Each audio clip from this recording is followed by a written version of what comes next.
கிறிஸ்துவுக்குள் அன்பான தேவனுடைய பிள்ளைகளே, இயேசு கிறிஸ்துவின் பரிசுத்த நாமத்தில் உங்களை வாழ்த்துகிறேன். நீங்கள் ஆசீர்வாதமாக இருக்க வேண்டும் என்று உங்களுக்காக ஜெபிக்கிறேன்.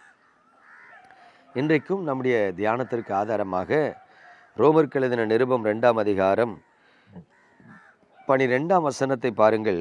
எவர்கள் நியாயப்பிரமாணம் இல்லாமல் பாவம் செய்கிறார்களோ அவர்கள் நியாயப்பிரமாணம் இல்லாமல் கெட்டு போவார்கள். எவர்கள் நியாய பிரமாணத்துக்கு உட்பட்டவர்களாய் பாவம் செய்கிறார்களோ அவர்கள் நியாய பிரமாணத்தினாலே ஆக்கினை தீர்ப்பு அடைவார்கள். நல்ல கவனிங்க, இங்கே ஒரு வேத வசனம் நமக்கு தேவனுடைய ஆக்கினை தீர்ப்பை குறித்து விவரித்து காண்பிக்கிறத பார்க்கிறோம். இந்த உலகத்தில் எத்தனையோ மனிதர்கள் இருக்கிறாங்க. எல்லாரும் நல்லவர்களாக வாழ்ந்து கொண்டு இருக்கிறாங்கன்னு சொல்ல முடியாது. எல்லாரும் தேவனுக்கு பயந்து உத்தமர்களாக இருக்கிறார்கள்னு சொல்ல முடியாது. ஆனால் நமக்குள்ள ஒரு அங்கலாய்ப்பு இருக்கும். ஐயா, அவர் நல்ல மனுஷன்யா, ஆனால் அவருக்கு எந்த ஆசீர்வாதமுமே வரல. ஐயா, அந்த பிள்ளைகள்லாம் அருமையான பிள்ளைகளையா, ஆனால் அந்த குடும்பத்தில் அந்த பிள்ளைகளுக்கு இன்னும் திருமணமே நடக்கலை. சில சொல்லுவோம், ஏன் அவன் ஊர் அடித்து உலையில் போடுற ஒரு மனுஷன், ஆனால் பாரு அவன் தொட்டதெல்லாம் தொலங்குது அப்படிம்போம். இப்போ தேவன் ஒரு மனிதனை நடத்துகிற விதத்தை நாம் தேவனுடைய பிள்ளைகளாக இருந்தாலும் விளங்கி கொள்ள முடியாத ஒரு பரிதாபமான நிலையில் இருக்கிறோம். ஒருவேளை தேவனுடைய அன்பை சந்தேகப்படுகிறதோ இல்லை தேவனை விளங்கி கொள்ள முடியாத நிலையில் இருக்கிறதோ இன்றைக்கு விசுவாசிகளின் ஒரு பரிதாபமான நிலை. அதை நம்ம மறந்துடக்கூடாது, மறுக்கவும் முடியாது. அப்போ தேவன் பட்சபாதம் உள்ளவரா? ஏன் தேவன் சிலரை நன்மையாக நிரப்பி மேன்மைப்படுத்துகிறார், சிலருடைய வாழ்க்கையில் ஒரு நன்மையை கொடுக்காமல் அவர்கள் அப்படியே மட்டுப்படுத்தி வைத்திருக்கிறார்? அப்போ தேவனிடத்தில் ஏதாவது பட்சபாதம் இருக்குதான்னா வசன திட்டமாக சொல்லிட்டு, எப்பா ஆண்டவரிடத்தில் பட்சபாதம்லாம் கிடையாது, அவர் எப்படிப்பட்ட தேவனுங்கிறத நீங்கள் புரிஞ்சுக்கிடுங்கன்னு சொல்லிட்டு தான் இந்த வசனம் சொல்லுது, எவர்கள் நியாயப்பிரமாணம் இல்லாமல் பாவம் செய்கிறார்களோ அவன் நியாயப்பிரமாணம் இல்லாமலே கெட்டு போயிடுவானான். எவன் நியாயப்பிரமாணம் உண்டுன்னு சொல்லி நியாயப்பிரமாணத்துக்கு உட்பட்டு பாவம் செய்கிறானோ அவன் நியாயப்பிரமாணத்தின்படியே கெட்டு போயிடுவான், ஆக்கினை தீர்ப்பு அடைவான் என்று வேதம் சொல்லுது. அப்போ தேவனுக்கு முன்பு ஒருத்தனும் தப்பிக்கொள்ள முடியாது என்று வேதம் சொல்லுகிறது. இப்போ கவனித்து பாருங்க, நம்ம வாழ்க்கையில் என்ன நடக்குங்கிறது நமக்கு தெரியாது. கடந்த நாட்களில் ஊழியம் செய்கிறதுக்கு ஒரு குறிப்பிட்ட கிராமத்துக்கு போயிருந்தேன். அந்த எண்ணெயை ஒரு வீட்டில் தங்க வச்சுருந்தாங்க. அந்த வீட்டுக்குள்ளே நான் போன உடனே இந்த வீட்டில் எந்த மனுஷனும் குடியிருக்கலை, சும்மா வீடு கட்டி வச்சுருக்காங்க அப்படிங்கிறது தெரிஞ்சுது. ரெண்டாவது, அந்த வீட்டில் சில போராட்டங்கள் இருக்கிறதையும் நான் உணர்ந்தேன். நான் அந்த வீட்டில் தங்கி இருக்கும் பொழுது சமாதானமாக என்னால் தங்க முடியல. அங்கே 2 நாள் ஊழியத்தை முடிச்சுட்டு நான் கிளம்பணும்னு நினைக்கும் போது அந்த குடும்பத்தின் தகப்பன் கண்ணீரோடு என்கிட்ட ஜோமன்னு சொன்னார், ஐயா எனக்கு 5 பிள்ளைகள்யா, 2 பொம்பளை பிள்ளைகளுக்கு கல்யாணம் ஆயிடுச்சு, ஆனால் 3 பசங்க இருக்கான், ஒருத்தனுக்கும் கல்யாணம் ஆகலை. ஒருத்தனுக்கு 45 வயசு ஆயிட்டு, ஒருத்தனுக்கு 35 வயசு ஆயிட்டு, ஒருத்தனுக்கு 33 வயசு ஆயிட்டு, 3 பிள்ளைகளும் கல்யாணம் ஆகலையா.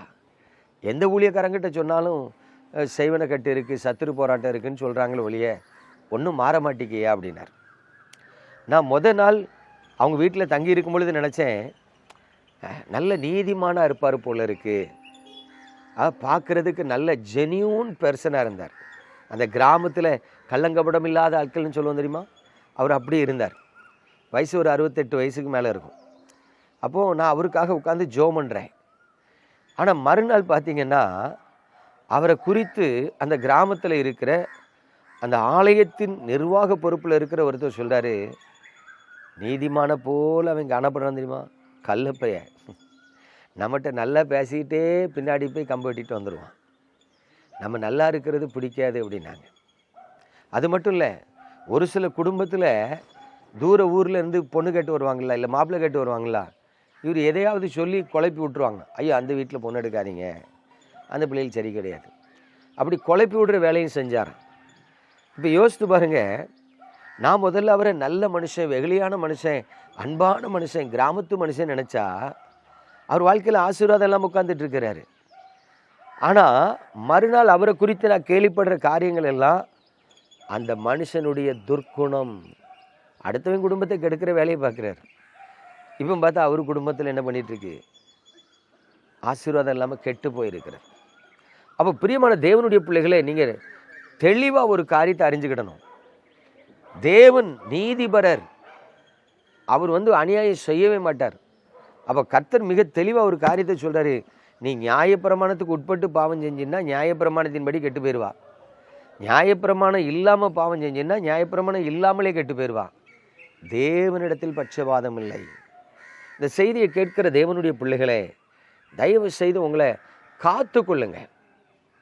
தேவனுக்கு விரோதமாய் பாவம் செய்யாதபடி, மனிதனுக்கு விரோதமாய் பாவம் செய்யாதபடி, பிறனுடைய நன்மையை கெடுக்காதபடி, பிறனுக்கு விரோதமாய் எரிச்சல் அடையாதபடி, மற்றவர்களுடைய அழுகைக்கு நீங்கள் காரணமாக இராதபடி உங்களை காத்து கொண்டா நீங்களும் அழாதபடிக்கு கர்த்தர் உங்களை ஆசீர்வதிப்பார்.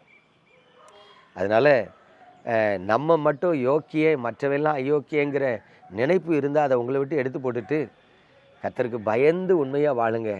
அவருடைய ஆசீர்வாதம் கண்டிப்பாக உங்களுக்கு கிடைக்கும். ஜெபிப்போமா? பரம தகப்பனே, பரிசுத்த ராஜாவே, கிருபையுள்ள உமது கரத்தில் எங்களை தாழ்த்துக்கிறோம்.